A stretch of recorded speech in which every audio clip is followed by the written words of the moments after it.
सत्ता का दूसरा कार्यकाल और सवाल अभी विपक्ष से।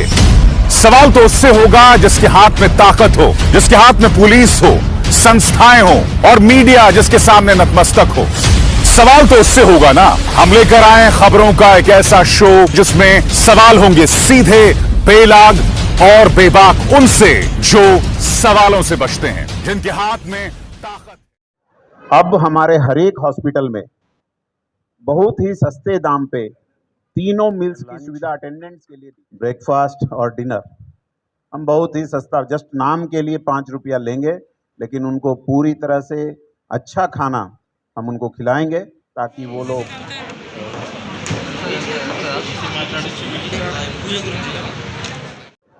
अब हमारे हर एक हॉस्पिटल में बहुत ही सस्ते दाम पे तीनों मील्स की सुविधा अटेंडेंट्स के लिए। For Bengalis is actually mother worship. Otherwise, we worship Krishna. Breakfast और डिनर हम बहुत ही सस्ता, जस्ट नाम के लिए 5 रुपया लेंगे, लेकिन उनको पूरी तरह से अच्छा खाना हम उनको खिलाएंगे ताकि वो लोग इसमें हिस्सा ले सकें।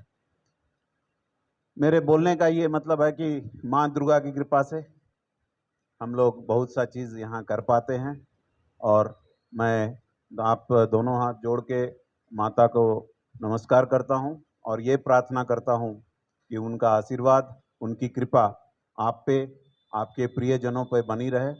और अगले साल जैसा हमारे सारे वक्ताओं ने बोला कि अगली बार जब हम दुर्गा पूजा करेंगे तो किसी के हाथ में मास्क नहीं होगा और सब लोग इतने बड़े जगह में नहीं और बड़े जगह में आप धूमधाम से दुर्गा पूजा मनाएंगे। और अब हमारे मोहन महाराज जी ने भी बहुत सारी बातें बताई जो हम सबको ज्ञानवर्धक है, और ख़ास करके ये दुर्गा पूजा की जो महत्ता है उसको हम लोग सब कोई ध्यान रख रहे हैं, और एक उत्सव के अलावे जो इसमें जो उसके वैल्यूज़ हैं उनको भी हम लोग अपने अंदर लाएंगे कि always the good forces will win over the evil. तो इन शब्दों के साथ आपका खास करके धन्यवाद कि आपने मुझे यहाँ आके आप सब लोगों से मिलने का मौका दिया और माता दुर्गा का आशीर्वाद मिलने, जिनको देख के हबसीगुड़ा, हमारे भारत का ही नहीं, हबसीगुड़ा का मतलब है जो लोग दूसरे अफ्रीकन कंट्री से आए हैं उनके लिए यहाँ पे एक जगह है जिसका नाम है हबसीगुड़ा। यहाँ पे गुजराती गली ऐसे जगह भी हैं।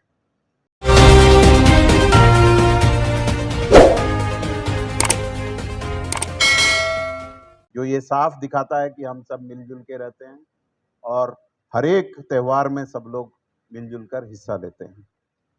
इसी के दौरान कई लोगों को, कई इस तरह के कम्युनिटीज़ को, खास करके जैसे केरला के लोगों को, उड़ीसा के लोगों को और कई जगहों के लोगों को यहाँ ज़मीन दी गई है, और मैं भी ज़रूर जी जान से कोशिश करूँगा कि बंगाली समिति के लिए भी ज़मीन का आवंटन किया जाए, क्योंकि ये बहुत ज़रूरी है कि आप जो अच्छा काम कर रहे हैं हम उसको और भी बढ़ावा दें। और आप सही बोले कि हैदराबाद आज एक आईटी का सेंटर ही नहीं रह गया है, ये फार्मा का सेंटर है, और ख़ास करके ये मेडिकल के फील्ड का एक बहुत बड़ा सेंटर बन के आया है। बहुत सारे मैं देखता रहता हूँ, बहुत सारे गरीब लोग दूसरी जगहों से आते हैं और यहाँ पे अपना इलाज कराते हैं। उसी तरीके से हमारे पूरे माने तेलंगाना में करीब करीब 30 से 35 लाख लोग हैं जो भारत के विभिन्न राज्यों से आकर अपनी जीविका का यहाँ उपार्जन करते हैं।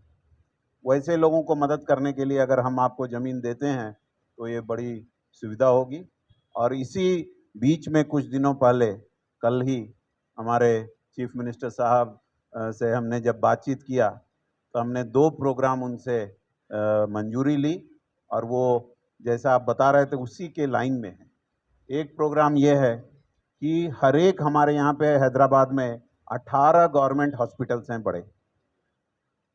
उन हॉस्पिटल्स में अब हमने ये सुविधा, पहले भी कुछ थी लेकिन अब पूरी तरह से कोई भी जो एक मरीज आता है उसका जो अटेंडेंट है उनको रहने की व्यवस्था हम अगले एक 10-15 दिनों में कराएंगे, और कम से कम 200 लोग वहाँ पे जो अटेंडेंट आते हैं, जो हॉस्पिटल में उनको रहने की व्यवस्था होगी।